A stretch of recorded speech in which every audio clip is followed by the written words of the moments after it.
Welcome to The Glitter Effect, a podcast dedicated to shining a light on the movers, shakers, change makers, and all-round living legends of our communities who are making a real difference.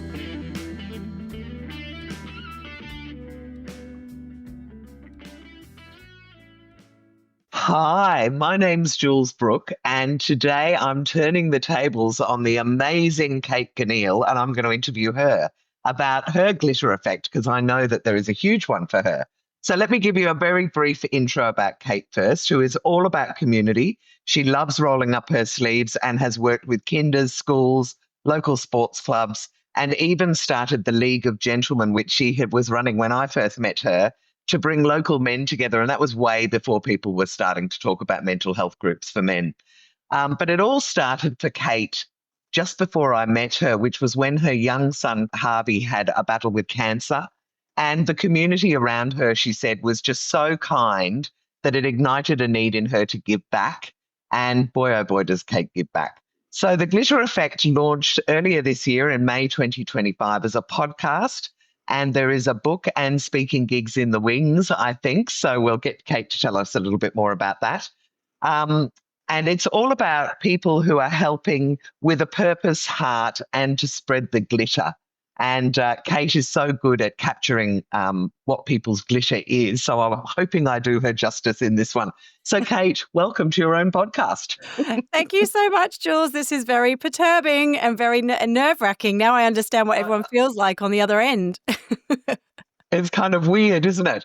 Okay, so let's talk about you. I want to know a little bit about your background, and then we'll talk about your, the glitter effect. But let's talk a little bit about how you came to this place first. So where would you like to start? Should we start with Harvey, or do you want to start a bit earlier? I'm going to start just a little bit earlier, if that's all right, just to give a sort of view of my journey. So I was thinking about this before I came on, and it actually really started, my passion for community and giving back probably started when I was in primary school. And I have yes, I have wonderful visions of my best friend and I, who I'm still best friends with. We are sat cross-legged on my bedroom floor. And we must have been about 9 or 10 or maybe a little bit older. And we are hand sewing potpourri lace door hangers. And yes, I'm that old because although potpourri is supposed to be having a comeback, I think. And we were selling them to our beloved family and friends who now I feel really sorry for. And we gave all our profits to the RSPCA. And then that sort of was brilliant. The start. Yeah, so it wasn't a little enterprise or anything, but I was always looking for weird and wonderful ways to help raise money. And I'm a big animal lover and always had wanting to give back and make a difference. So I think it really started from there. But then I went on my journey through school and uni and everything. And so its life changed slightly. And then, and then coming into having children. Prior to that, I actually worked in public relations for not-for-profits, which was really my space, and I loved that. I actually worked for Vision Australia, and but what helped me get the job was I actually arrived in Australia for over 20 years ago from the UK, and I didn't have my working visa sorted, so I actually volunteered for what was the Royal Victorian Institute of the Blind then that became Vision Australia. Yeah. So, and then I also volunteered for Interchange Outer East, which is a respite organisation for children and young adults with disabilities and taking them out on day trips with their carers. And so, I suppose I look back there and I'm like, it's always in there, and I didn't really think much of it. In your family growing up, were your parents sort of very involved in the community as well? Did you have that kind of role modelling going on? Yeah, I actually spoke to my mum a lot about this recently, and she always tells the story that my dad would always say to her when she would go to any of the sort of like the kinder or what they called their play school committees or schools, that she had to sit on her hands because she couldn't come home with another job. She was always putting it up. Yeah. So, my mum was always, and I was a dancer from the age of 3 and loved doing all of that. But my mum is also quite handy and a bit of a sort of handy on the sewing machine. And so we were at a dance school where you had to make your own clothing. And so my mum would be the one that would always make everyone else's clothing. And, so she's always been doing stuff and helping with wow. dates and school things and everything and getting involved where she could, because she also worked full time when we were sort of Right. in late primary school. But yeah, so I think, and both my grandmothers were very community orientated and always gave back. And so I think they've really made a big impact. And I hadn't realized until I started this journey that they had. Yeah. But yeah, they were always, it's just that kindness. And our whole motto is, as a family, it was just, always be kind. And so, yeah, I've kind of brought that forward. What a great start to life to have parents who are like that. So, so when did this sort of the glitter effect journey start? Yeah, well, as you touched on in the intro, in 2016, I'm a mum of 3 boys like yourself.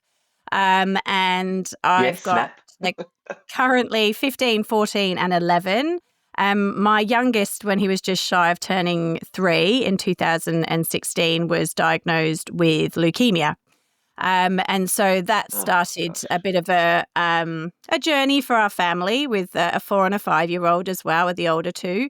So it was quite a big thing. But while we were navigating a diagnosis, we literally, within 24 hours of receiving the diagnosis, we had a chest freezer delivered to our door, and it was full of meals from people in our local community who had been cooking. Yeah. Which just gave me goosebumps then. That's amazing, actually. That's giving me goosebumps hearing that. That's incredible. Yeah.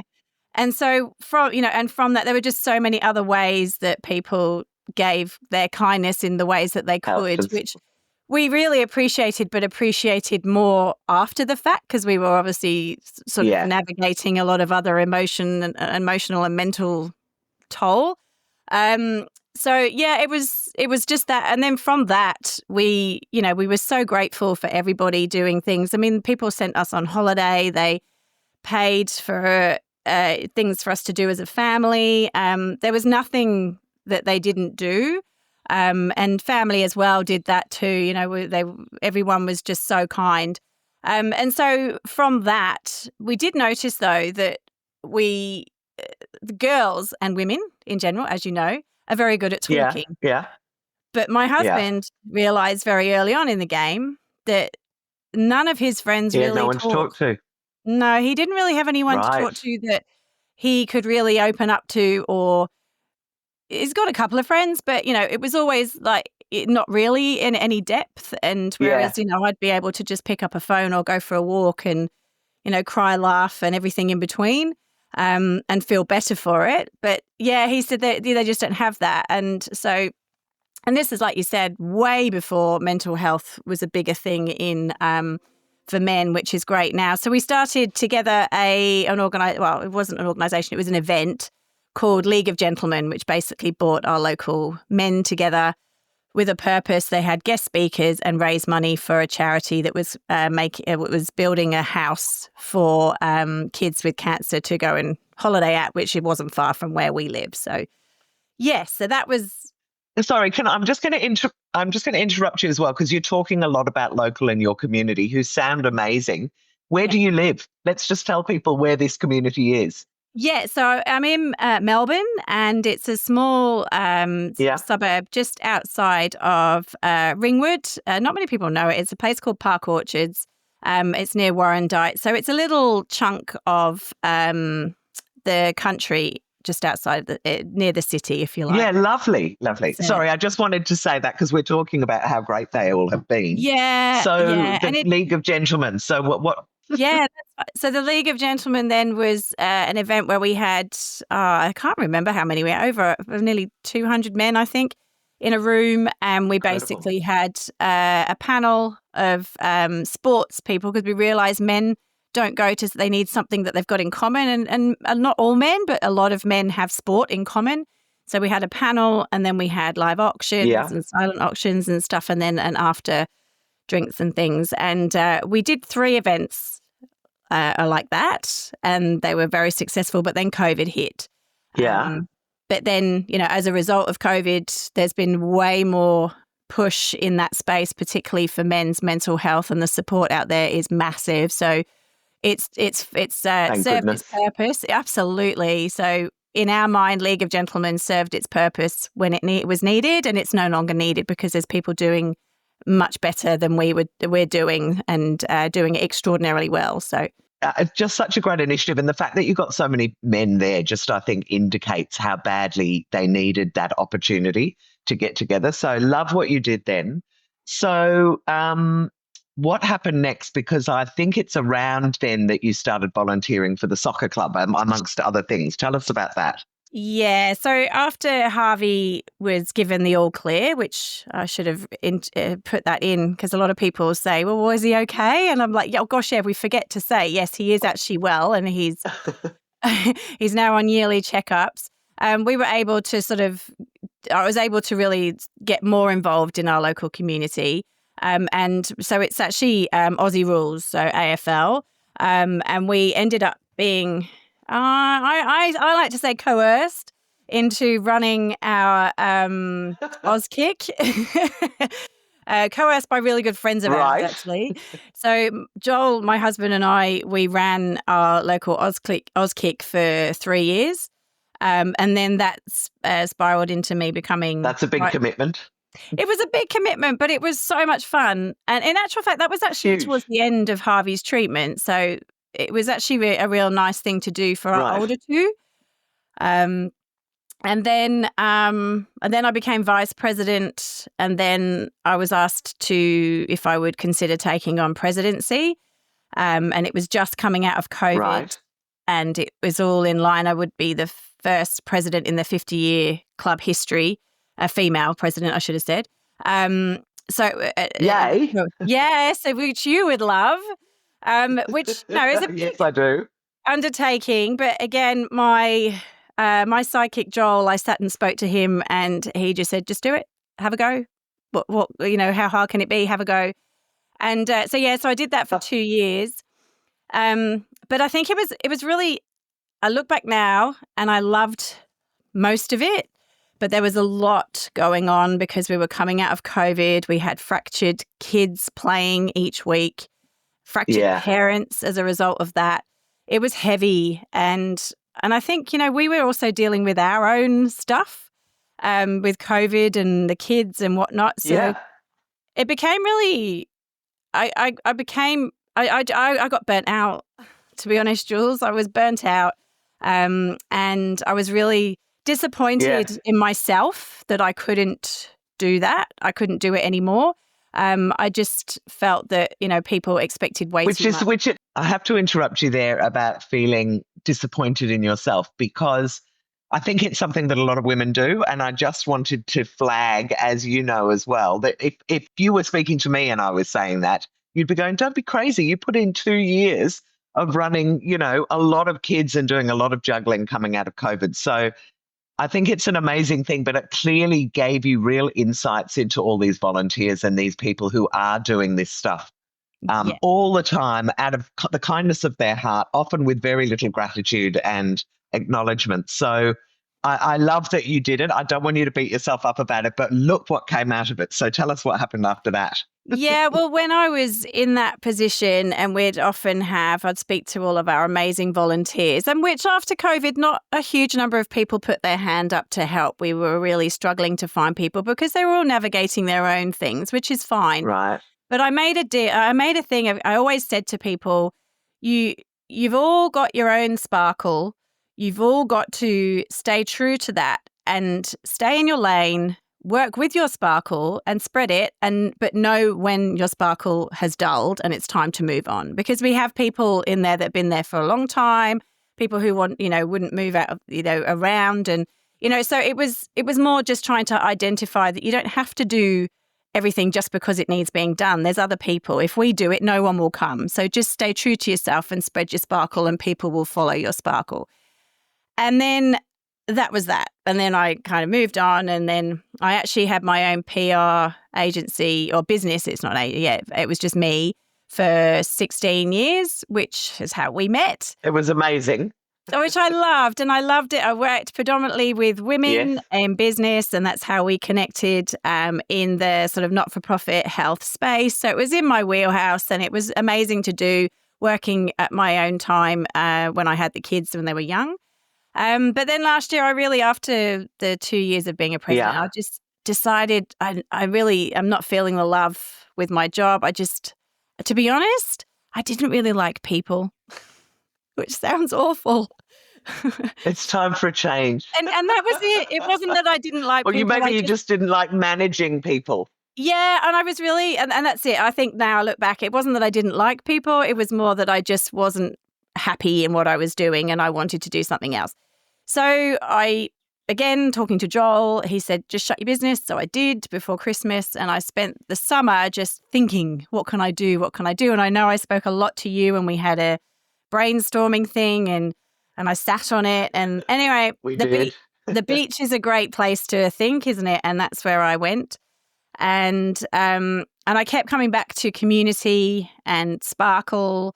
And also, side note, every year I set myself a challenge to learn a new skill, or at least one new skill, to highlight to my boys that you're never too old to learn and that you should always put yourself out there. Nice. And so last year I got my learners for my Vespa that I've wanted since I was 14. And this year I decided I'm going to learn how to podcast. Oh, my God. That's brilliant. Yeah, a bit crazy. I might call that a midlife crisis. No, very cool. It's not crazy. Not if you see me on it, it's not cool. But yeah, you can keep that image.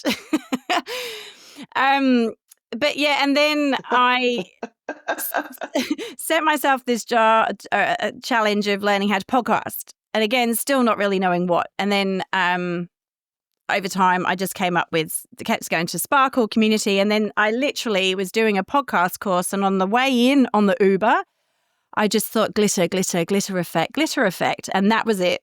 It stuck. And then it's Great name. Transformed from that. Didn't know what it was going to be. Didn't know how it would evolve. But I just thought I'm going to start with that and then work out. So, and that was it. Then So it's just so amazing. And I've got some more questions for you about it. But the other thing I was going to say is you talked about how you were saying to the kids about their sparkle. Just explain what that means. What do you see as a sparkle, and why did that lead you into the glitter effect? I firmly believe that everybody has, and as you can tell, and you love glitter too. I love glitter, but I firmly believe everyone has glitter to spread, but they've just got to find their purpose and spread it with heart. I've been on my journey and I have my purpose. I found my purpose through Harvey's journey, and which I kind of had already but didn't realize.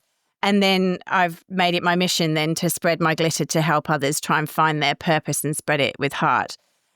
So it's more, that's pretty much what I instill in my boys. And what you mean? Yeah, what it is that there's always something, and it doesn't have to be selling your soul to a committee volunteering 50 hours a week. That's a relief, because that would absolutely put me off doing anything if it was those kind of hours. That sounds insane. I want people. Sorry, we've got a slight time delay, so I'm catching you every second couple of minutes, but go on. I was just saying, because I want people to think differently about how they can spread their glitter, and there's so many different ways, and it doesn't have to be giving money all the time or volunteering for a long period of time. There's so many different ways, which is what I'm trying to focus on with this podcast and hopefully this movement. I absolutely love it. I applaud what you're doing, and I think that this will be so inspiring for so many people. Now, I know as part of your podcast, you like to ask the guests about who inspired them and who are their glitter kings and queens that have actually had that influence on them. So I'm going to turn the tables on you and ask you, have you got any glitter kings and queens you'd like to shine light on and tell us about? Jules, I always love this question when I ask my guests, because there's so many different answers. And I had to really think, because I've got so many, but I've whittled it down to 3. The first one being my mum and dad. My dad's no longer with us, but my mum is. And my mum and dad they gave me the platform from where I've just gone and reached for the stars. They showed me the way. They let me fail. They let me learn. I don't think I was the easiest child, as I've got an older brother who's 2 years older than me, but they always encouraged me to be my authentic self, even then, way back then. And I feel that that's really sort of helped me be who I am today. There's been peaks and troughs, obviously, but they've really supported me and encouraged me. And I think it's just they just let me fail as well and learn on my own, and just that independence. So I can't thank them enough for sort of opening my eyes to the world as well. The second one is my big glitter king, and he'll hate this, is my husband, Joel, who he's my rock. And he is the reason why I do most things. He is my confidant. He's my advisor. He basically encourages me to do me. And again, he accepts me for who I am. And he is having a father. He was raised in a family where his dad was a high up in the bank. And so he was, growing up as a son of a banker, very conservative. So I feel like we've kind of met each other in the middle. He's brought me in a little bit, I've brought him out a bit, and we actually work really well together as a team. But to be fair, we didn't realise that we worked really well as a team until we went and navigated Harvey's journey. Right. How long had you been together by then? 2004, just early 2000s we got together. So that was 2016. So, and I think it's just because we've never really had to work together as a team, because we've traveled together and we've done stuff before kids. But I think it was more that we hadn't had to navigate big hurdles together or huge hurdles. We've had hurdles, but nothing that we had to navigate together. You know what I mean? So I think that was our epiphany, if you like. We realised that we could actually work together, whereas prior to that, we were like, we don't understand how husbands and wives or partners work together. I'd kill you. Okay, and then who's the third one? The third one was a very, very, very influential lady in my life who sadly just in the last couple of years lost a very short battle to a very aggressive cancer. But Fiona Carthy. She is the reason that I am in Australia. She's the reason I'm in public relations. She was actually my manager in the UK when I had my first job in a media office and doing PR for a local, it was like a college, a TAFE college. And she came in and she basically was an incredible leader, but always authentic. The Fiona in a meeting was the Fiona having a drink with a friend, was the Fiona. She was authentic. She was true to herself. She brought out the best in everybody. And she really taught me the values of, kindness as well, or really sort of highlighted that kindness is everywhere. It sounds fabulous. Yeah. And I was devastated when we lost her, but firmly believe that, she was here for a purpose. Someone said to me, and it was really beautiful, earth angels just aren't meant to be around forever. And she really, truly was an earth angel. Oh, how gorgeous. Oh, she's, Sorry, I was going to say, no doubt she's watching what you're doing and loving every minute of what you're doing with the Glitter Effect. I hope so. And look, and she's touched so many people. And just after she passed, just reading all the comments and she's the same. She always had time for everybody. And so if I can just be a little bit like Fiona, I feel like I've succeeded. But she has left a lasting impact to Earthside, that's for sure. Right. Well, I'm here to tell you that you are doing what she's doing and you are having an impact. So she will be very pleased, I'm sure, watching down on you from heaven or wherever and seeing what you're doing. So What an extraordinary life you've had, and what you're trying to do, or what not trying to do, what you are doing is really amazing and very inspiring, Kate. So thank you so much for sharing your story with us. Thank you. And thank you so much for the takeover. I really don't want to do this again. So thank you so much. It's weird when the tables are turned, isn't it? Well, I'm sure everyone's going to love this little insight into you. Thank you so much. Thanks, Jules. Love you loads. Thank you. Thank you for joining me, Kate Gniel, on The Glitter Effect. If you've loved this episode, be sure to subscribe, share it with a friend, and let's keep the conversation going. Until next time, keep showing up, making an impact, and sprinkling that glitter wherever you go. Bye for now.